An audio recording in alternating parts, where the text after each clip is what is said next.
Hi friends, வணக்கம் and welcome back to my channel.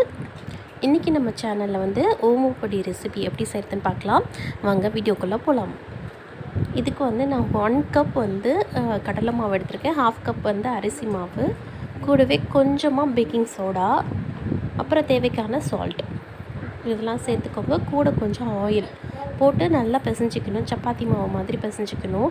இது எந்த தண்ணியில் பிசையணும்னு பார்த்தீங்கன்னா, ஓமம் வந்து நான் வந்து ஒரு டேபிள் ஸ்பூன் எடுத்து நல்லா தண்ணியில் போட்டு ஒரு 10 மினிட்ஸ் ஊற வச்சுருக்கேன். அந்த தண்ணி ஊற்றி தான் நம்ம பிசையணும். அப்போ தான் அந்த ஓமமோட ஃப்ளேவர் வந்து நல்லா கிடைக்கும். அதனால் கொஞ்சம் நிறையா தண்ணி ஊற்றி நிறைய ஒரு 1 டேபிள் ஸ்பூன்லேருந்து 2 டேபிள் ஸ்பூன் வரைக்கும் ஓமம் போட்டுக்கோங்க. இந்த தண்ணி தான் நம்ம ஃபுல்லாகவே யூஸ் பண்ண போகிறோம் பிசையிறதுக்கு. வேறு எந்த வாட்டருமே நான் யூஸ் பண்ண போகிறதில்ல.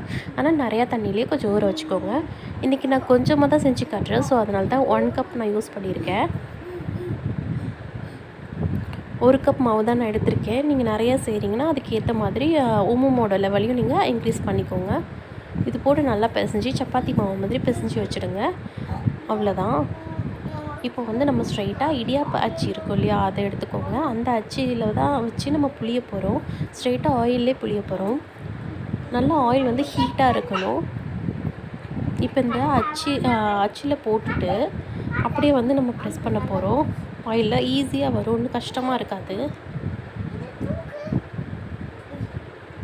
கொஞ்சம் வந்து ஆயில் நிறையா வச்சு முறுக்கு புளியிற மாதிரி சுற்றி சுற்றி புளிங்க. இல்லைன்னா ஒரே இடத்துல விழுந்ததுன்னா நிறையா அப்படியே கட்டி கட்டி ஆகிடும். அவ்வளோதான். பிழிஞ்சு முடிச்சதுக்கப்புறம் அந்த ஆயிலே கருவேப்பிலை 2 கொத்து போட்டு அதையும் நல்லா பொரித்து எடுத்து இந்த ஓமப்பொடியோடு சேர்த்து மிக்ஸ் பண்ணிட்டிங்கன்னா சூப்பராக ஓமப்பொடி ரெடி ஆகிடும். நம்ம கடையில் கிடைக்கிற மாதிரியே இருக்கும். நீங்களும் வீட்டில் ட்ரை பண்ணி பார்த்துட்டு எப்படி வந்ததுன்னு சொல்லுங்கள். தேங்க்ஸ் ஃபார் வாட்சிங்.